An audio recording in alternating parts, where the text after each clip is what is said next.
नमस्ते दोस्तों। क्या आपको याद है वो शामें जब गांव के बुजुर्ग चूल्हे की आंच या पीपल के पेड़ तले बैठकर हमें किस्से सुनाया करते थे। वो कहानियां कभी जादुई लगती, कभी डरावनी, लेकिन उनके हर लफ्ज में एक ऐसा रहस्य छुपा होता था जिसे सुनकर रूह कांप जाती थी। आज हम आपके लिए लेकर आए हैं गांव के बुजुर्गों की वही डरावनी दास्तानें जो आपको बचपन की यादों में भी ले जाएंगी और अंधेरे में झांकने पर भी मजबूर करेंगी। गांव के बीचों बीच एक पुराना पीपल का पेड़ खड़ा था। उसकी जड़ें जमीन से बाहर निकलकर सांप की तरह लिपटी हुई लगती थीं और शाखें इतनी फैली थीं कि पूरा चौपाल उसकी छांव में समा जाए।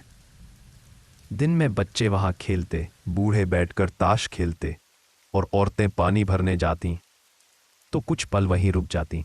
लेकिन जैसे ही सूरज ढलता सब लोग उस पेड़ से दूरी बना लेते। दादी हमेशा कहती थी, शाम ढलने के बाद उस पेड़ के पास मत जाना।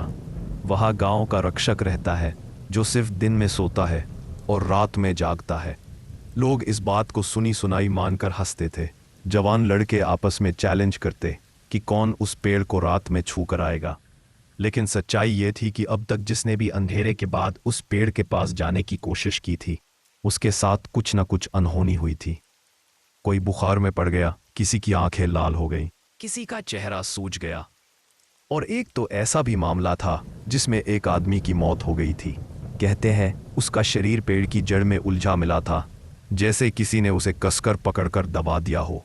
गांव के बुजुर्ग बताते थे कि ये पेड़ सामान्य नहीं है। बरसों पहले जब गांव पर डाकुओं का हमला हुआ था तब गांव के लोग डरकर भाग गए थे। लेकिन एक पहरेदार जो चौपाल का रखवाला था डाकुओं से भिड़ गया। वो अकेला उनसे लड़ते लड़ते मारा गया और कहते हैं उसकी आत्मा इसी पेड़ में बस गई। तब से इस पेड़ को गांव का रक्षक माना जाने लगा। दिन में उसकी छाया सबको राहत देती, मगर रात में उसका पहरा किसी को बर्दाश्त नहीं होता। गांव के ही एक लड़के का नाम था भीम। ताकतवर, निडर और जिद्दी। वो अक्सर दादी की कहानियों को हंसी में उड़ा देता। एक दिन चौपाल पर बैठा बोला, अरे ये सब अंधविश्वास है। अगर वाकई पेड़ में कोई रक्षक है तो मुझे क्यों नहीं दिखता। आज रात मैं जाऊंगा और साबित कर दूंगा कि ये सब बकवास है। बाकी लड़के उसे रोकते रहे, लेकिन भीम ने कसम खा ली। उस रात चांद पूरा था, लेकिन बादल अक्सर उसे ढंक लेते थे। हवा तेज चल रही थी और पत्तों की सरसराहट अजीब सी गूंज पैदा कर रही थी। गांव के लोग अपने अपने घरों में दुबके हुए थे, लेकिन भीम हाथ में लालटेन लिए सीधा चौपाल पहुंचा। वहां पहुंचकर उसने जोर से कहा, ओ रक्षक, अगर तू है तो सामने आ। देख, मैं आ गया। उसकी आवाज सुनकर कुछ कुत्ते भौंकने लगे, जैसे किसी अनजाने खतरे की आहट हो। भीम हंसता रहा और पेड़ की जड़ तक पहुंच गया। उसने हाथ बढ़ाकर तने को छू लिया। कुछ देर कुछ नहीं हुआ। वो और भी जोर से हंसा। देखा, सब फालतू की कहानियां हैं। लेकिन तभी उसकी लालटेन बुझ गई। अंधेरे में उसे लगा जैसे कोई परछाई उसके चारों तरफ घूम रही हो। हवा ठंडी से ठंडी होती जा रही थी। अचानक उसके पैरों के नीचे की जमीन नरम पड़ गई, जैसे कीचड़ में धंस रहा हो। उसने झटके से पैर खींचे, लेकिन नहीं निकल पाए। नीचे से कुछ मजबूत पकड़ जैसे उसकी एड़ियों को दबोच रही थी। उसने चिल्लाकर गांव वालों को पुकारा, लेकिन उसकी आवाज दूर तक नहीं गई। लोगों ने अपने घरों से बाहर झांका तो उन्हें चौपाल की दिशा से सिर्फ भीम की चीख सुनाई दी। किसी की हिम्मत नहीं हुई कि बाहर जाए। रात भर वे आवाजें आती रहीं, कभी कराने की, कभी मदद मांगने की, और फिर अचानक सन्नाटा छा गया। सुबह जब गांव वाले चौपाल पहुंचे तो उनका दिल दहल गया। पेड़ की जड़ में भीम का शरीर उलझा हुआ पड़ा था। उसका चेहरा इतना सूखा और पीला लग रहा था मानो किसी ने सारी जान खींच ली हो। पैरों में गहरे निशान थे, जैसे किसी ने नाखून गड़ाकर कसकर पकड़ रखा हो। लालटेन टूटी हुई पड़ी थी और उसकी लौ फिर कभी नहीं जली। उसके बाद से गांव वालों ने उस पेड़ के पास जाना बिल्कुल छोड़ दिया। शाम होते ही चौपाल वीरान हो जाता। लोग कहते हैं कि रक्षक अब और ज्यादा जागरूक हो गया है। वो चाहता है कि कोई उसकी जगह को चुनौती न दे। बच्चे तो दिन में भी उस पेड़ की तरफ नहीं भागते। औरतें दूर से ही पानी के घड़े में छींटा मारकर प्रणाम कर लेती। कभी कभी रात में गांव वाले अजीब आवाजें सुनते, जैसे किसी की भारी सांसें या पेड़ की शाखों से उतरते कदम। कहते हैं जब हवा बिल्कुल बंद हो और पत्ते फिर भी हिलते रहें तो समझ लो कि रक्षक पहरा दे रहा है। कई बार राहगीरों ने यह भी कहा कि उन्हें पेड़ के नीचे खड़ा एक लंबा सा आदमी दिखा, जिसकी आंखें अंगारों जैसी चमक रही थीं। गांव के बुजुर्ग अब बच्चों को डरा डरा कर समझाते, शाम ढलते ही घर लौट आओ, चौपाल और पीपल से दूर रहो, वो तुम्हारी रक्षा भी करेगा और सजा भी देगा। कहते हैं कि जब भी गांव पर कोई विपत्ति आती है, सूखा, बीमारी या कोई बाहरी हमला, तो उसी पेड़ के नीचे अचानक पली हुई मुर्गे की आवाज़ सुनाई देती है। लेकिन किसी को कभी कोई शव नहीं मिलता, मानो रक्षक खुद गांव के लिए लड़ाई लड़ रहा हो। आज भी वो पीपल गांव के बीचों बीच खड़ा है। उसकी जड़ें और ज्यादा फैल चुकी हैं। लोग वहां से गुजरते हुए सिर झुकाकर निकलते हैं, और अगर कोई अनजान आदमी वहां रात को ठहर जाए तो अगली सुबह उसके चेहरे पर वही डर, वही थकान और वही बुझा हुआ नूर दिखता है, जैसा भीम के शरीर पर आखिरी बार देखा गया था। यह तो थी पहली डरावनी दास्तान, लेकिन यकीन मानिए असली खौफ अभी बाकी है। चलिए अब सुनते हैं अगली कहानी।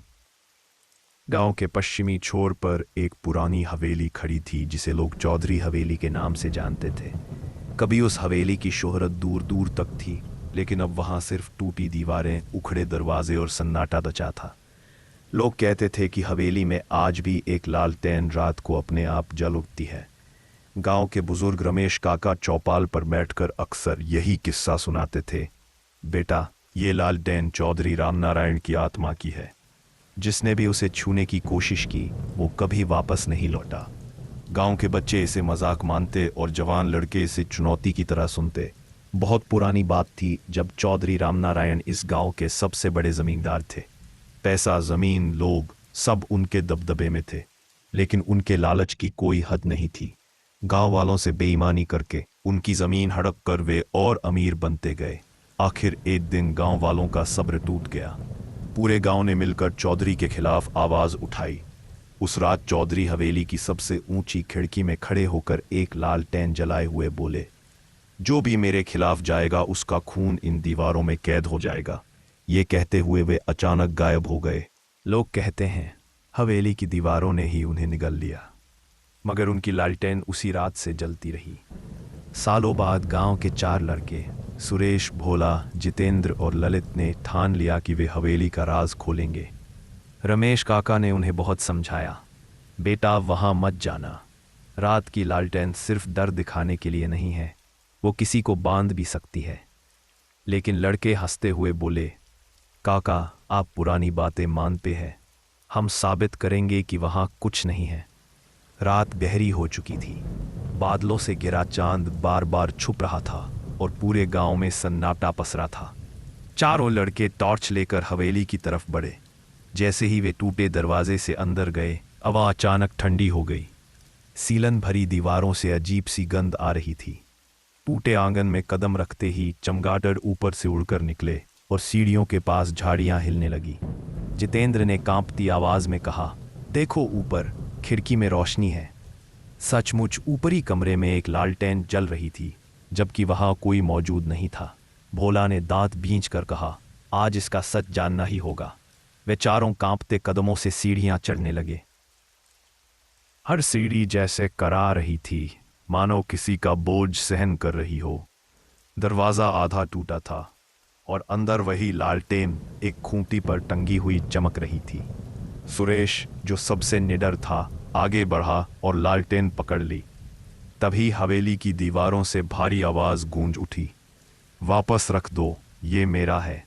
लड़के सन्न रह गए, मगर सुरेश हंसते हुए बोला, अरे ये तो बस एक पुरानी लालटेन है, देखो कुछ नहीं होगा। जैसे ही उसने लालटेन नीचे उतारी, पूरा कमरा कांपने लगा। छत से धूल झड़ने लगी, दीवारों पर दरारें फैल गईं और एक अजीब सी ठंडी हवा उनके शरीर को काटती हुई गुजरी। ललित ने डरते हुए कहा, सुरेश इसे रख दो, कुछ गड़बड़ है। मगर सुरेश जिद में बोला, नहीं, आज इसका सच गांव को दिखाऊंगा। वे चारों जैसे ही लालटेन लेकर सीढ़ियों से नीचे उतरे, हवेली का दरवाजा अपने आप बंद हो गया। तेज धमाके के साथ पूरा आंगन अंधेरे में डूब गया। सिर्फ उसी लालटेन की रोशनी चारों तरफ झिलमिलाने लगी। अचानक दीवारों से छायाएं निकलकर उन्हें घेरने लगीं। उन छायाओं के चेहरे विकृत थे और उनमें से हर एक कराहते हुए कह रहा था, हम चौधरी के पाप का बदला है, हमें मुक्त करो।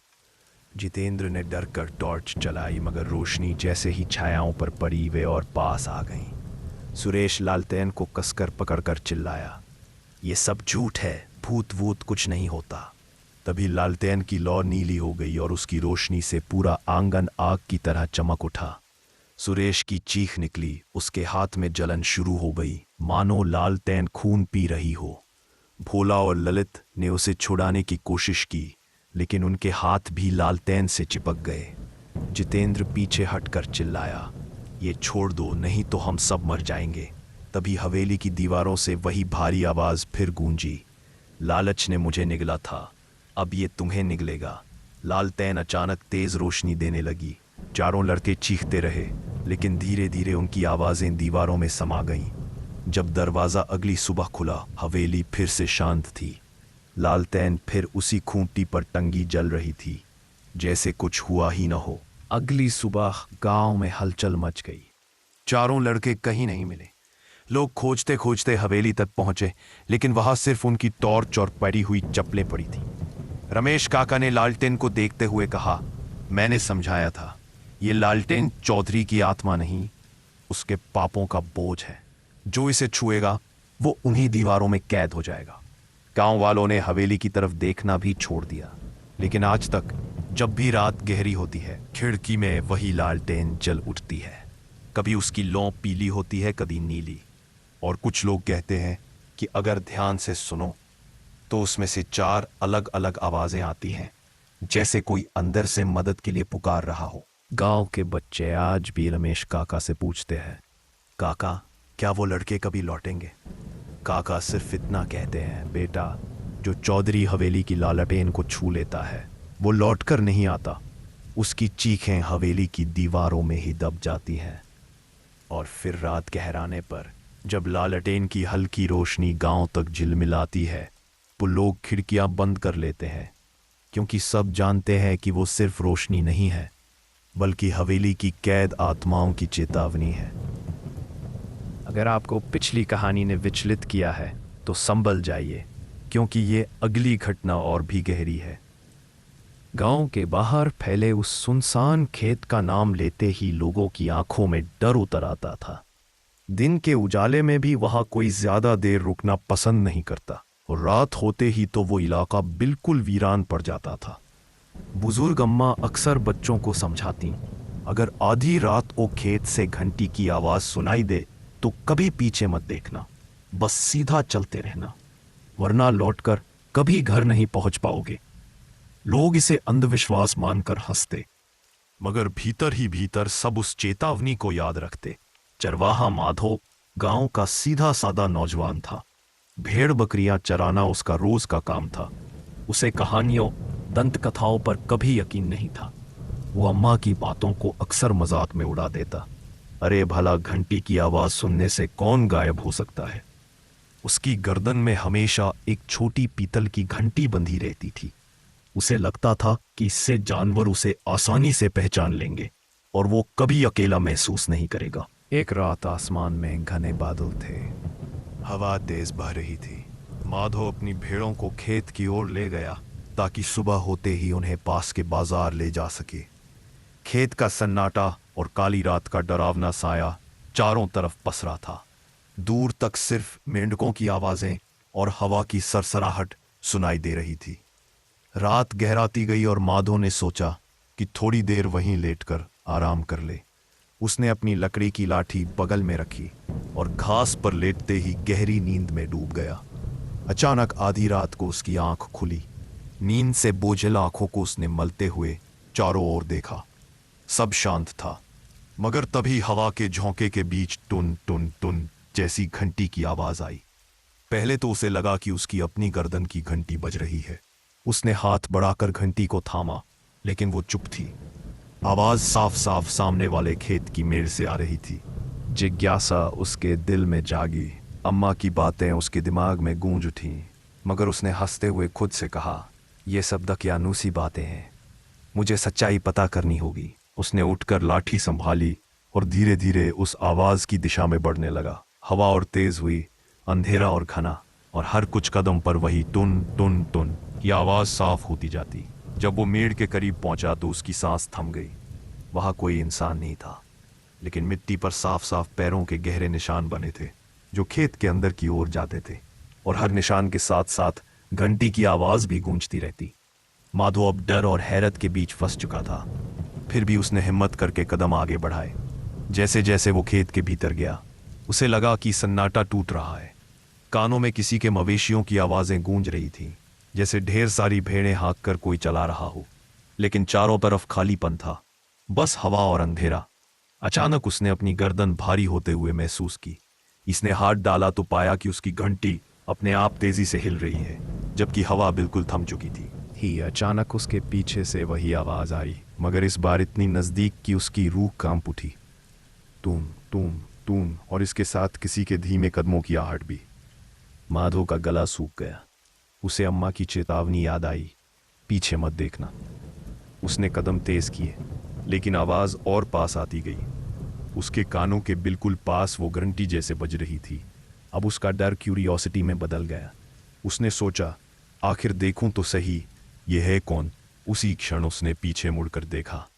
गांव के लोग कहते हैं कि उस रात खेत से माधो की चीख सुनाई दी, इतनी दर्दनाक कि पूरे गांव का कलेजा कांप गया।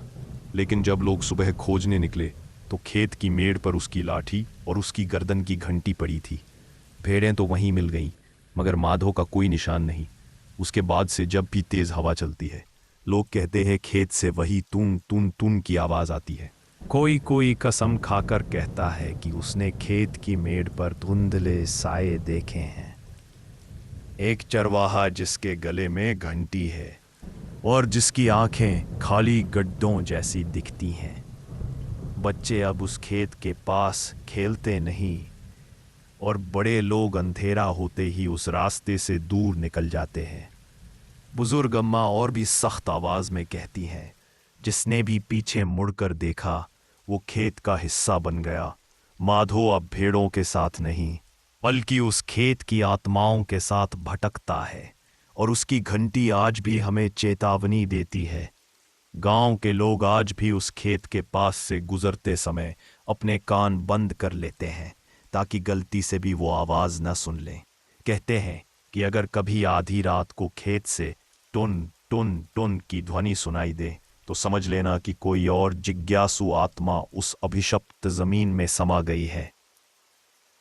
तो दोस्तों, ये थीं 3 गांवों से जुड़ी डरावनी कहानियां। क्या आपके गांव में भी ऐसी कोई रहस्यमयी घटना हुई है? हमें कमेंट में ज़रूर बताइए। और हाँ, अगर ये कहानियां आपको पसंद आईं तो वीडियो को लाइक, शेयर और हमारे चैनल सब्सक्राइब करना मत भूलिएगा। अगली बार मिलते हैं एक और खौफनाक किस्से के साथ। तब तक रात को अकेले बाहर जाने से बचिएगा।